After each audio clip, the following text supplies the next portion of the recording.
ఈరోజు ఈ రాష్ట్రంలో జరుగుతున్నటువంటి ఎన్నో అవినీతి అక్రమాలు ఒకటొకటిగా బయటకు వస్తున్న సంగతి మీకు తెలుసు.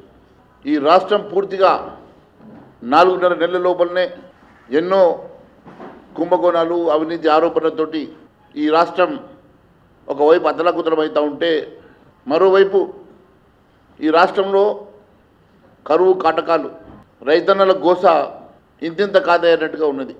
4.5 నెలలలో ఎన్నడూ ఈ తెలంగాణ రాష్ట్రం ఏర్పడ్డ నుంచి లేనన్ని రైతన్న గోసలు ఈరోజు కనబడుతున్నాయి.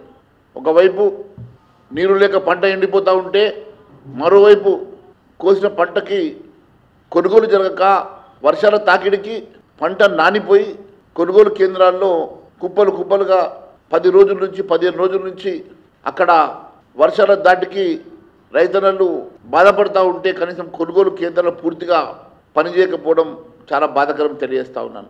ఎక్కడికక్కడ ఈ వర్షాలకి పంటలన్నీ కూడా తడిచిపోయి ధాన్యం అంతా కూడా తడిచిపోయి పండించిన పంట అంతా కూడా తడిచిపోయి పూర్తిగా తడిచిన పంటను కొనుగోలు చేయక కొనుగోలు కేంద్రాలు ఇబ్బంది పెడతా ఉంటే రైతన్నలు ఈరోజు పడుతున్నటువంటి బాధ అల్వికాంతంగా ఉందని తెలియజేస్తూ ఉన్నాను.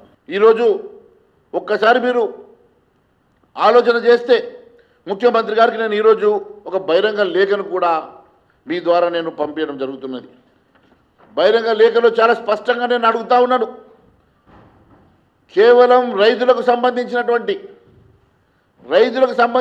మీరు ఇచ్చినటువంటి హామీలు కౌలు రైతులకు కాకుండా 80,000 కోట్లు, కౌలు రైతుల్ని కలుపుకుంటే 90,000 కోట్లు. ఈరోజు మీరు ఇప్పిస్తామన్నటువంటి 3 లక్షల